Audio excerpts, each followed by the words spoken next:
Welcome to the Sustainability Lab. Welcome to the conversation series. My name is Liz Sulkin. Thank you so much for joining us today. Tonight, it's my privilege to introduce you to Ed Moses. Now I'm going to turn things over to the founding director of the Sustainability Laboratory, Dr. Michael Ben-Eli. Hello, everyone, and thank you for joining us.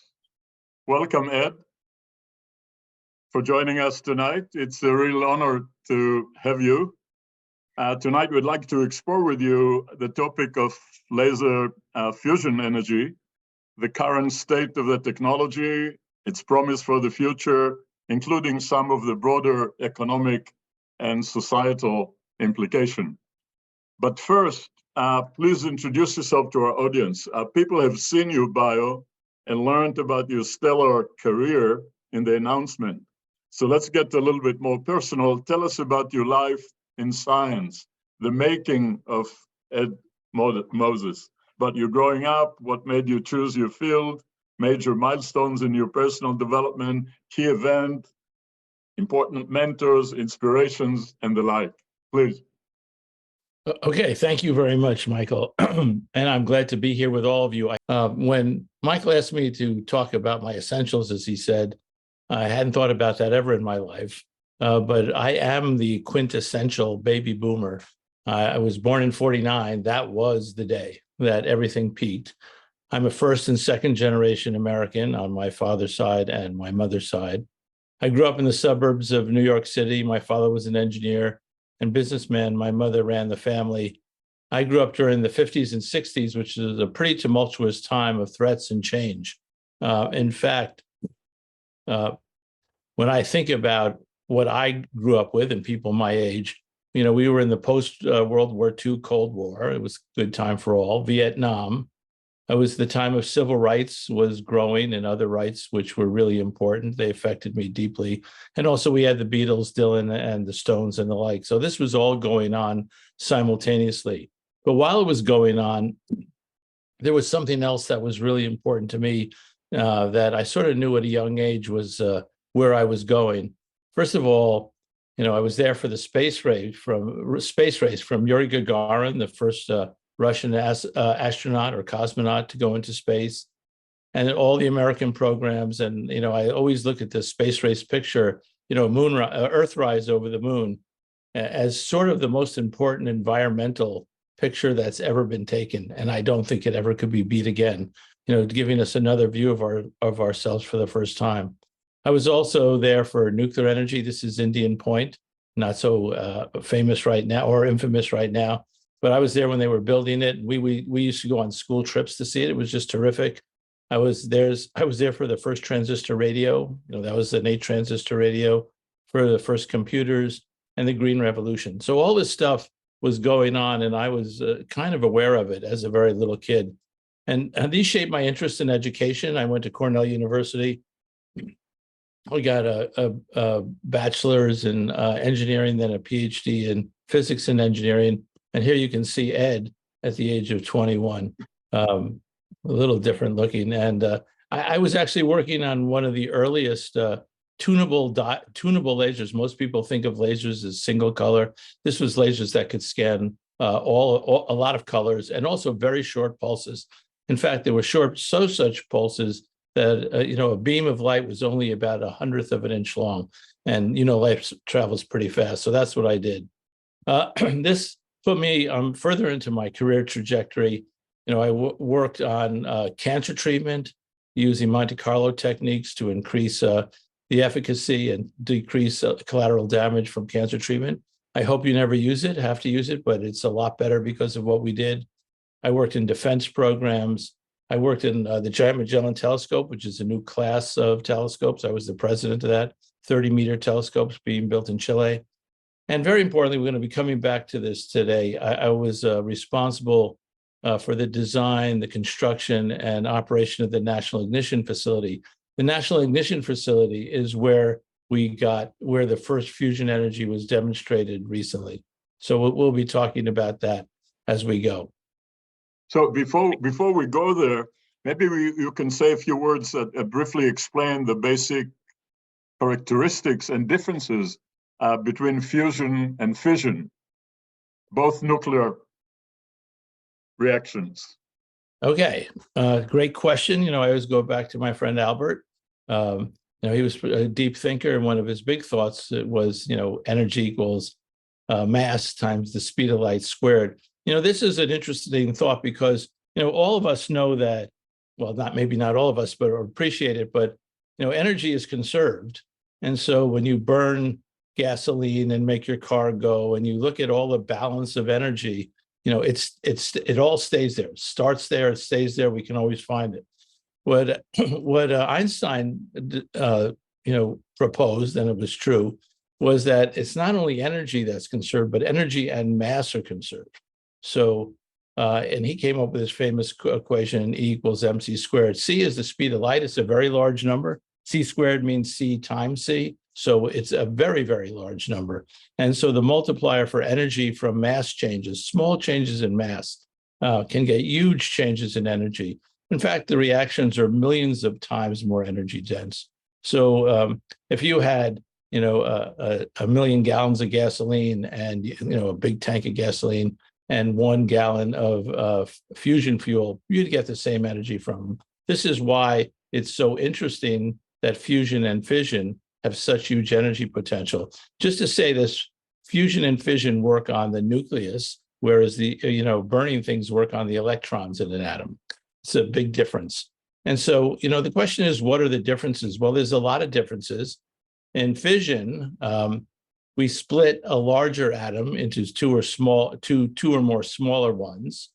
In fusion, we take two atoms, or particular two nucleus of atoms, and put them together and get a lighter one.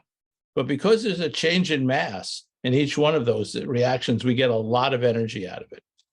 Another difference between fission and fusion is that fission uses uranium or plutonium or elements on the lower right-hand side of the periodic table, if you can see that in your mind's eye, whereas fusion uses hydrogen, the upper left-hand side. By the way, that hydrogen was created a few minutes after the Big Bang. So when you take a glass of water or breathe in hydrogen, it's 13 billion years old. So keep that in mind. It's the same hydrogen that was created during the Big Bang. Uranium and plutonium took about 1 billion years more to show up, but there they are. The other thing about fission versus fusion is fission, when those big molecules like your atoms break up, like in uranium, the byproducts are sort of radioactive and a little bit nasty. That's called used nuclear fuel or spent fuel, or unfortunately called nuclear waste. But that's one of the things that comes with fission. I think it's overvalued as a problem, but nevertheless it is. Whereas in fusion, the reaction puts the byproduct is helium. So it's not enough for a balloon factory, but there's a difference. Another thing is fission, is extremely energetic compared to chemical sources, about 1 million times greater than other energy sources. But fusion is even 3 or 4 times greater than that. So fusion is really a powerhouse, and we'll see how it's powering our house right now. The other thing is fission is in energy production. It has been actually since the 50s. It grew very rapidly into the 70s. And, now fission is about 19% of the US energy supply. Fusion is under development. Fusion and fission are both carbon-free processes. Fusion has significant advantages that I've shown above, except it's not here yet. Why is fusion so cool? If you look into this Hubble deep field view of the universe, where these trillions and trillions of galaxies, every spot of light you see is from fusion energy, mainly from burning hydrogen. So it's everywhere in the universe. If you look at a sister galaxy, this looks sort of like the Milky Way. This is taken with the Hubble also. And you can see all those stars, billions of stars in every galaxy. Every one of those is burning fusion, and it's hydrogen. Most important star, though, from our point of view, it's not a voyeur star, is the sun. The sun is a fusion engine. According to Einstein's rules, it's turning mass into energy. It's been doing that for about 4 billion years, and it's good for several billion more. before there'll be a very bad day on Earth. But we don't have to wait. We don't have to worry about it at this time. But it is it is a fusion engine. And the question I pose and others have posed, the big question is, can we build a miniature sun on Earth to provide significant carbon-free energy for humankind forever? And remember, I told you how much more energy dense it is, and the byproduct is helium. It's sort of a nice story if you can make it work. Now, our sun, a big fusion engine, is fortunately 100 million miles away. So we're the Goldilocks planet. If you're too close like Venus, you get fried. If you're too far away like Mars, you freeze. But we're right in the right place. We want to know how to do that on Earth. So why are we doing all this in the first place? All this fusion, nuclear stuff, and what are basically different approaches in fusion technology? Okay, so let me talk to that. First of all, there is a huge enduring demand for carbon-free energy, and fusion energy is that. When we just to scale this, people always talk about it, what huge means. If you look at a 1,000 megawatt power plant like Indian Point, or a big coal firing plant, or a big dam, there's around 500 worth of those in the United States today. If you look to the world future, we have to build about one of those a day for the next 25 years. It's an incredible demand. And how are we going to do that? One way we could do it is using fusion. What's so great about fusion, it has no CO2 whatsoever. It has no toxic emissions. It's safe. It doesn't have any runaway activities. It's sustainable. It's very compact. But the thing that's also interesting too is you use hydrogen from water, and you don't use much of it. A few hundred gallons a year is all you need for 1,000 megawatts for a year. So it's a really sustainable activity. And what's great about it is there's all these markets. People mainly talk about baseload electricity. Baseload means it's on all the time, like the things you like when you turn on the light switch, it's there. That's baseload electricity. This is baseload. It's not like a renewable where it's on with the wind or on with the sun and off otherwise. And that's one huge market. But it's also important for commodities like hydrogen right now is clean when you burn it, but it's actually pretty dirty when you make it. So the balance of carbon dioxide that you put out in making and using hydrogen is not so great. With a fusion driving this process, it would be. There's also ammonia. Ammonia is a huge source of carbon dioxide in our ecosystem. It's about 8% of all the world's for farming, and there's desalination. So those are the marketplaces we would look at. Now, there's a couple approaches to fusion. There's two major ones. One's magnetic fusion, and this is the JET tokamak, the Joint European Torus tokamak. It's in the UK. I just visited. I should have put a picture of me in there, but I forgot to bring it. Anyway, in one of these, you can see that the fusion plasma fills this whole volume. It's quite large, and it needs to be stable and burn for minutes for it to work. What we're talking about is laser fusion energy. That is a full-scale target, and it only burns for a billionth of a second, and it puts out a huge amount of energy in that time. If you look at the differences in scale and the time it has to work for, it gives you a feeling why I'm sort of leaning towards laser fusion. And so this is something that's really important. One most important thing, NIF the National Ignition Facility, has proven that you can get fusion burn with energy gain. And tokamaks are many years away from even approaching that, doing that. Now, that brings us obviously to the National Ignition Facility.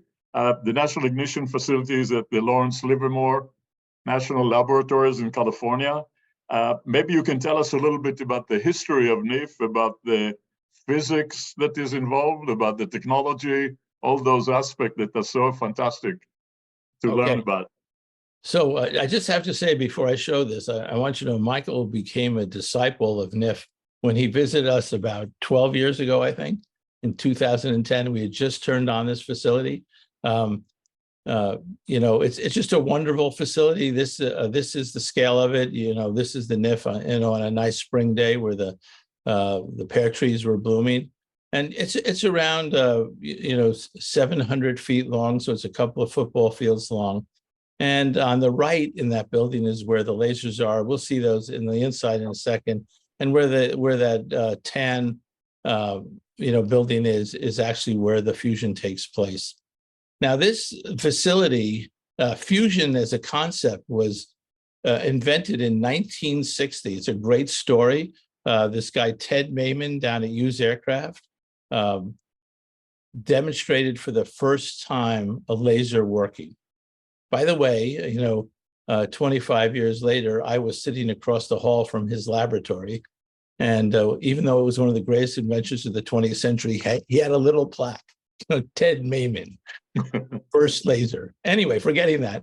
But the thing that's interesting, when that was first came out up at Livermore Lab, 400 miles north, this guy, John Knuckles, was thinking about, I could make fusion with that. And he wrote a couple of classified papers that weren't released for about 12 years where this happened. And that sort of set on a very long arc of building bigger lasers and understanding the physics better.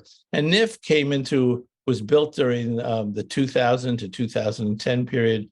It's been running since. So that's sort of the history of this. Right now, the future history of it is it's going through an upgrade right now. We built it so it's super modular, and people are getting ready to upgrade it right now. We're very happy about this. We had this in our plans 20 years ago. It's finally coming to fruition. So let me talk to you about how it works. So if you look on the upper right, that's that full scale target. And here's a picture of, we're going to do this. Here's that can that's called a holram. It's a little oven, which we'll see how. Here's the capsule. It's the size of a peppercorn. It's plastic with frozen DT or hydrogen in it. And what we do is we put the lasers from NIF into it, and it goes on the inside. It doesn't touch the capsule, very much to the surprise of most. And it heats up that oven. Think about it like the filaments of an oven, except it's really hot. It's 30 million degrees, puts out X-rays. The X-rays hit that ball, and they crush it. And so you can bake this. Just to tell you, though, that happened in 10 billionths of a second. So why does it have to be gold? Well, actually, it doesn't have to be gold, but I'll tell you why. If you're a plasma physicist and if you're heating something up and you want to put out a lot of X-rays, you want a lot of electrons in that metal because they radiate very well. Gold is, has a high atomic number, has a lot of electrons, and that's how it's done. Now, one of the reasons you like gold, it's very easy to use. It's very malleable, and you can do very fine things with it. In the end, you won't use anything as expensive as that. You use lead or something else. Okay, so here is the NIV, and we saw it from the side, and this is how it looks from the top. And again, this is where the lasers are. I'll show you, and this is where the target chamber is. And that's the facility that we were responsible for building when we were at the lab. If you take the roof off, this is what it looks like. Here's the laser bays, 1 and 2, and they're about 300 feet long, and they have 96 lasers in each one of them, so it's 192 lasers, and they go to this target chamber. In this target chamber, that's where everything is. That's where that target is. So you have this huge facility and this little target. So the question is, how do you get all that energy into that target? And when we get it in, we want to get temperatures to, this says $100 million, a million Kelvin. It's about 200 million Fahrenheit, so it's pretty warm. And we want to have densities about 100 times more dense than lead. Excuse me for a second. And pressures over 100 billion atmospheres. These are unusual. This is an unusual conditions. These conditions are hotter and denser and more pressures than the inside of the sun. And that's what we're trying to do to make this fusion happen. This is what the lasers look like in real life. And you can see the standard size liver man. and Livermore person. And each one of these beams is one of those 192 lasers. Not only is this laser about 100 times more energetic than any other laser on Earth, each one of the beams is more energetic than almost any laser on Earth. So it's quite a device. And this is what the target chamber center looks like. Now, just to scale this, this is again a human in here too. And this is the target chamber, which is about a 10-meter ball. It has that little target in the middle of it. And here's the laser light coming in these cones around it. Just to say this, because we were talking about history, that's Bruno van Wantegem. He's the operations manager of the NIF. He is holding the first target chamber. This was built in 1972. And actually the first experiments that went on happened with this. So you can see it's about 20 centimeters to 10 meters. You know, it's quite a series of events of stamina and experience and total commitment to making this happen. You know, one of the things that I always think about when I first walked into that environment is how incredible the feeling that this is a place, a piece of reality, if you will, where there's no room for error, not 0.0009, but zero. So people have to know what they're doing. Either you know your science or not. There's no politics. You cannot just be smart and talk your way around. I thought that every kid in the United States should be taken to see that place and feel what humans can actually accomplish on that levels of invisible reality. So tell us a little bit more about what happened in December with that great the significance. What was the significance of this breakthrough that was announced only a few months ago? Yeah, just give me 1 second to reflect on what you said. It is an interesting place because Mother Nature doesn't forgive you. What has to be done has to be done. And so you're right, you can't get around, can't be sloppy about it. But the thing that was also really important, Michael, is that, again, I told you this sweep of history from the invention of the laser to the invention of fusion to the development of lasers, bigger computers so you could do better calculations, doing experiments. It's the super scientific method in action. And I felt so blessed to be a part of it. It was just, who could want more? But this was what it was all about. This is a little wonky, but here is on the bottom axis the years from 2011, from when we turned it on, to 2022, and this is the amount of energy that was coming out of that target, fusion energy. And you can see down here, it was sort of a rough patch, working through this scientific method as we sort of learned what was going on. And this was the amount of laser energy we were putting in, and this was the amount that was getting out. It was it wasn't a dud, but it was a lot of learning. In August of 2021, something really interesting happened.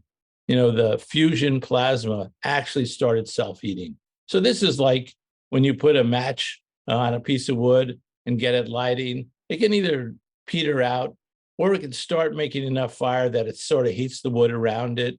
And then if it gets going, it starts burning. So that's when this happened. But this is the big one over here. This was in December of 2022, December 8th, which I think is really, December 5th, excuse me. I think it's really interesting. This is where not only did it burn, but there was more energy out than energy put into it. It's an incredible achievement. This is what people have been trying to do since 1960, actually. And this is a watershed moment for the commercialization of fusion energy, because once we know that can be done, we know we can get more. I always say when I heard about it, I asked this as a question. This happened at 1:30 in the morning. I got a phone call at 2 o'clock in the morning, even though I don't work there anymore. And they said, we did it. And I said, it ignited and burned. It wasn't a situation. It was a question mark. Anyway, so this was a tremendously important moment. One of the things that I think that I think about a lot, and there's a lot of activity, a lot of humankind creations that had a moment where you took the impossible and made it possible. And the Wright brothers moment was that. In Kitty Hawk, it wasn't only flew 180 feet, less than the wingspan of a 747. The question was, it flew, and it was powered flight. And that was the moment that people knew, okay, it can be done. Let's go to it. And that's exactly the same thing that I think about with this experiment. We know it can be done. Now it's time for engineering technologists to get it together. So that's I think the impact of this will be equally great. Before we continue forward, let's take a step back and go back to the history of NIF, which obviously is a defense project. Could you tell us a little bit more about the background there, whatever you can? Sure. Okay, so just to say this, Livermore Laboratory is a sister lab of Los Alamos Laboratory. So Los Alamos was started in World War II as the Manhattan Project. But really shortly thereafter, there was a decision that there should be two major laboratories for strategic weapons research, because you don't want to get too happy with yourself in an ingrown society, which is very easy to get. And so the Livermore lab was created to do that. And much of the progress in our stockpile, our nuclear stockpile, came out of Livermore. And during that, people started learning a lot about science, believe it or not, of the stars and the inside of the Earth. The physics is the same. And so there was a huge amount of work in this. And again, when the laser came along, it was just obvious to people, let's do that. So they had three missions that they wanted to pursue. One is understanding, physics process in weapons. One was called frontier science. This is like what's going on in the cosmos that you can't test anywhere else. We think of iron in the center of the Earth looking on iron, like iron here. Under these pressures, it actually it has a very different morphology and properties. So figuring out how to do that. And then the third one was, what about fusion energy? And so all three of those things were going on synergistically. And people came to the lab to do energy or fundamental science. They did other weapons science, and they were all mixed together. And these are where all these things came out of. All these great ideas, all these development of new fields of science sort of came out of this, mosh pot of people working together on what seemed like different activities. So how long has it been going on since the beginning?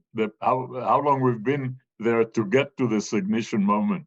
So 1960 was the day the laser was invented, and a few days later, John Knuckles said, "I know what to do," and he wrote some papers about it. And so we always talk about, I was just at a celebration of the NIF GAIN experiment. Secretary of Energy was there, many other dignitaries. And, everyone was talking about it. It was 60 years of hard slogging to get there. But along the way, so much was learned. And finally, we went over the threshold. So it's a 60-year battle so far.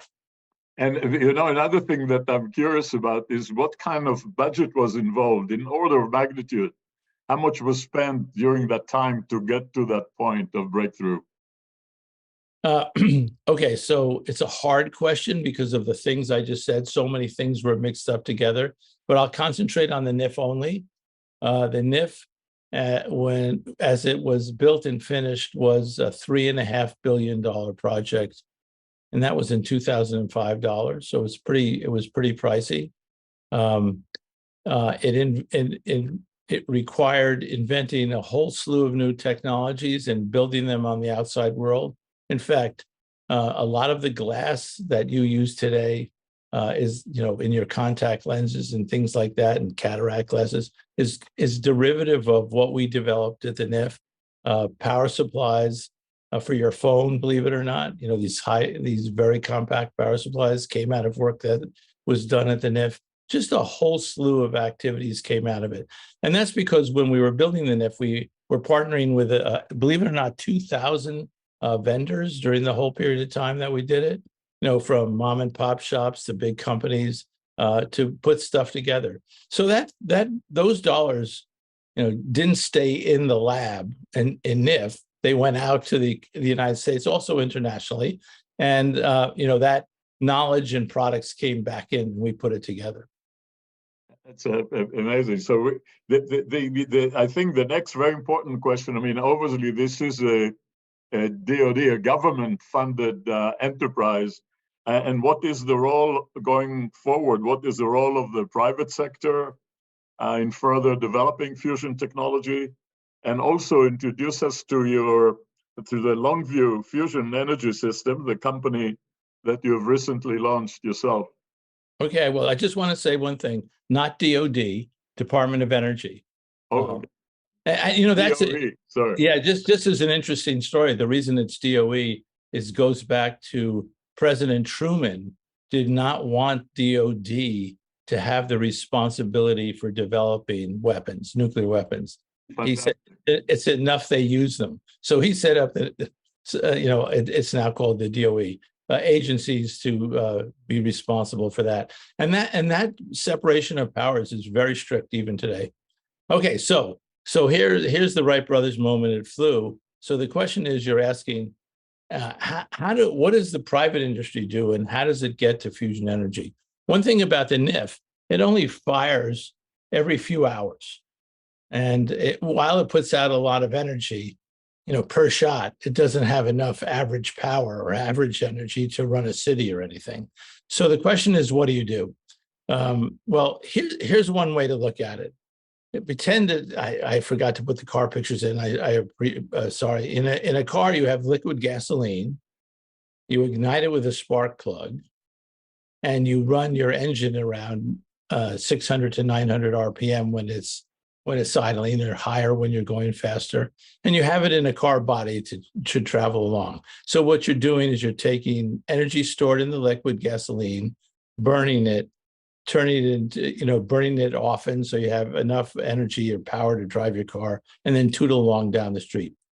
What we need to do, what we're doing is our fuel is that hydrogen fuel, deuterium, tritium. We don't have a spark plug, we have a laser that lights it off.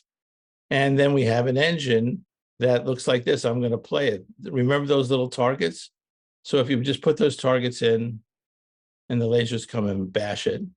And this is right now around 60 times a minute, which is very slowly. But if you speed it up, then it will go up to high average power. So like a car engine, a few hundred pulses per minute at RPM, and you're ready to go. So each one of those shots is like a piston. It's sort of a different feeling, though. This is equivalent to a 1 million horsepower car engine. So it's not 100 horsepower or a souped up car of a few hundred horsepower. It's 1 million horsepower. So that's how you make this happen. So the question is, how do you take NIF from once in a while to a few hundred times a minute?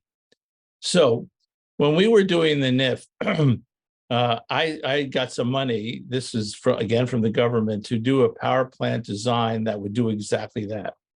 And we called this the LIFE plant, which was laser inertial fusion energy. And this was exactly what we talked about. It's a 1,000 megawatt. It's a little over 1 million horsepower engine. And this is right here where that target was flying in. This is the engine right here. And these are these lasers. So instead of those long lasers we had in NIF, using some new technologies, we were able to shrink them by a factor of 10, and also increase how often they shoot by, believe it or not, a factor of 100,000. So that technology we did. Very importantly, when we designed this, we were working with U.S. utility companies. It's really good to be the world's smartest physicist But when you get into the real world, it has to fit into their view of availability, reliability, economics. Energy is a commodity, whatever people think it is, and that's one of the challenges of greener energy sources. They have to fit into a marketplace, and it's a little hard for them. But we did that with them. We came up with this power plant. This is the basis of my company's Longview Fusion Energy's design. Just to say this, how does one of these power plants interact with the world? It's kind of interesting. We have all this famous fancy lasers and fuel injectors and fuel makers. By the way, I got to say something that people find unbelievable. This is a self-fueling system. Once you put in a small amount of fuel, this deuterium and tritium, it actually makes its own fuel. And so once you charge it, it goes. It would be like if you were driving down the street and the act of burning gasoline made more gasoline than it burned. People think that's sort of perpetual motion. Of course, it isn't. The thing is, when you unleash that stored energy in the nucleus as fusion, you have all that gain. So you can harvest it and make your own fuel. Anyway, you have all that fancy stuff, but in the end, you have wires, right? Power lines. And you have to have a turbine generator. And the only way to make that work is you take all this hot energy that you make, put it into a heat exchanger, boil water, make steam, turn the turbine generators, and make electricity. So it's kind of interesting that you start with water to make hydrogen, you end with water as steam, and then it runs itself. Now, this is what one of our power plants would look like, a Longview power plant. Just to get the scale of this, you can see trucks and cars. So it's really compact. You can put one of these power plants on around 20 acres. And because it doesn't have any of the issues of a meltdown or runaway fission activities, you can put it near cities. You could actually put it close to cities if you choose. And it can plug right into the grid. It's very grid friendly. It also can be used, as I said, for other things than electricity, like making of hydrogen, ammonia, syn fuels, and the like. It's a very low carbon footprint system. Our strategy or our goal is to be first to market. We'd like to be online in the next decade. We're talking to people around the country, of where that could be. There's a lot of interest in this kind of activity because what we're saying is within reach, 10 years, and the economics are good, and the capital intensity is reasonable. And that's how we hope to do it. We're talking to a few states right now about whether they want to deploy it. Okay, so I just want to say something, give myself a plug here. Longview is fusion energy. We really think we have something really unique. Our plant design is based exactly on what's going on in the NIF. So what they're doing is exactly applicable to ours. Our team, not to be modest, is really quite world renowned. We are the people who built the NIF when we worked at Livermore, and have done other large technology facilities. We have a lot of experience, not just among ourselves, but our partners. We have a lot of intellectual property that we think is important to build the technology moat around the business. And it's the time. I mean, the world needs to come to grips with the situation we're in. Every day that goes on, as we all know, it's not getting better. It's getting more challenging. And we see this as a way to get into the marketplace and make a difference. So the big question that we started off with is, can we build a miniature sun on Earth to provide carbon-free energy for humankind forever? That's fusion energy. And I hope that my answer is, not can we, but we can. And that's what I've dedicated the last 25 or 30 years of my career to. And I think we're close, and I think it can happen. Now, that's the good. But there are other things you have to deal with, the challenges are often social, not technical. Yeah, I think Sartre said the problem is other people. So we have to work through that. And we have great respect for this when we're thinking about it. So first of all, there's socioeconomic issues.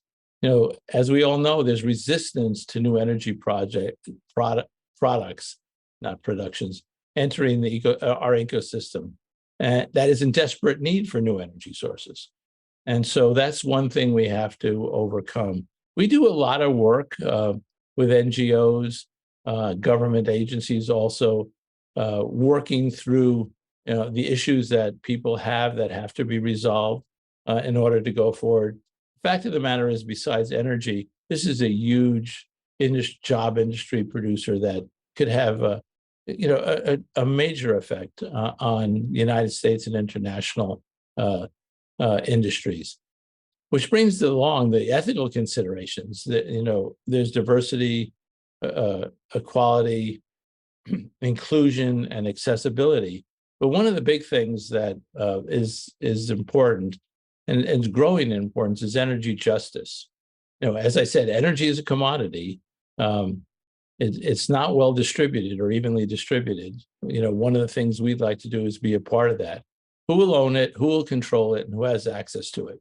These are important considerations. And this is where socioeconomic and ethical considerations sort of mix together. I think sometimes it's hard to tell the difference. And then there's the political issues. Do we have the wherewithal to have a coherent and assured funding strategy for baseload carbon neutral energy in a regulatory environment that you can build it? One of the things that's happened very recently, the NRC, which regulates fusion, has made some really important decisions about how fusion will be regulated, and it won't be regulated like fission because it's not fission. We've been working on that for 10 years. We're really happy, and the 5 NRC commissioners voted unanimously on that. A very unusual thing to have. I think the stakes are high. Even though these challenges are great, we have to find a way, and I believe we will. Before we turn to a question from the audience, I had a couple of things. When you look at the second point here, the ethical considerations, I was wondering if you can reflect a little bit more about it and give us your views about who has the access to it, who will control it, who will own it, etc. Okay, so I can talk about this from a personal point of view that goes back a long time. My dad, was an engineer. I worked in his business, and he was always thinking about ideas to get hydrocarbon. He was way ahead of his times. He was so ahead. I don't think he knew he was ahead. How to do carbon-free energy using harvesting the heat in the oceans and stuff like that. Anyway, it's sort of a part of my brain for a long time. And also, I think, having traveled a lot overseas and around the country, the whole idea of who has energy or not is such a big deal. If you look at the quality of life versus the kilowatt hours you use, it's totally correlated. But the problem is a lot of the energy that's coming online is dirty energy. We think in the United States that we're building solar cells and wind farms. China, India are just, building coal. That's the way it is. And so if we think about this, internationally, if we have these kind of capabilities and we could share them, and we think fusion is very shareable in a strategic manner, it's not an issue like fission energy, which has problems. This is a way to spread that. Now, the own it, control it, who has access to it, is a tricky game, because the way industry, the way commerce goes forward is someone has to own it, right? Otherwise, and make money doing it. Otherwise, it won't get done. And who will control it? The word control is a difficult issue too. I might be going on too long, Michael, on this subject, but there's who will control it from the point of governments, regulations. But really, the big issue here, who has access to it? This is the grid problem. How do you put energy where you need it, when you need it? And, until the United States really comes to grips with its grid energy, its grid architecture, this is another problem we have. So when I think about it, it's sort of all together. It's a jobs issue. I think that they'll be distributed fairly and people get access to them. They get access to the energy, and how we work together to make that happen is a part of, the Longview ethos, actually. So going back to the technology aspect, what do you see are the main technology challenges now after the breakthrough in December? Okay, so can I go back for a second? Yeah. Okay, so if you had to pick one, that's it. Not do it once in a while, do it often. Okay, so the technologies that you have to deal with that are, how do you make the laser go often? And how do you put those targets in often and then hit them? There's a lot of other technologies, but the issue is do it over and over again. As far as the laser is concerned, right now the NIF is using, like big flash lamps, like from the 1980s and before, to run the laser. They're very inefficient. They heat the glass, so you can't do it very often. But now, and I could have brought this, there's diode technology, laser diodes, like your little, like your flashlight, except more powerful. And if you use those, you can get past that problem. And the other issue is making targets inexpensively and hitting them. We have some very important IP about how to hit those targets. I'm not going to share it now, but I think we know how to do that. And so those are if you had to pick any two issues, that the challenges, those are the two. And maybe a very ignorant question. Is this possible to conceive of miniaturization? Can you have tiny little plants and therefore, all over the place? Actually, one of the challenges of ignition is, and the reason it took so long to get there, is you have to put a lot of energy in to get anything out. And then you get a lot out for very little more in. So the idea of small fusion power plants, even though people are always proposing them, if you look at it, it's difficult, and you look at the economics, it's not very good. So these will not be small. I'm not saying there won't be a great idea in the next 10 or 20 years, but right now, that's not possible. Well, first, thank you everyone for joining us. I thought it was an incredible presentation. Thank you very much, Ed. It's really wonderful to be in touch again. I hope we'll stay in touch in some way. Thank you for taking the time to join us for this conversation, and all the best of luck with Longview Energy Systems. Thank you so much to all of you. I love talking to people who are interested. It's a great opportunity. Take care all.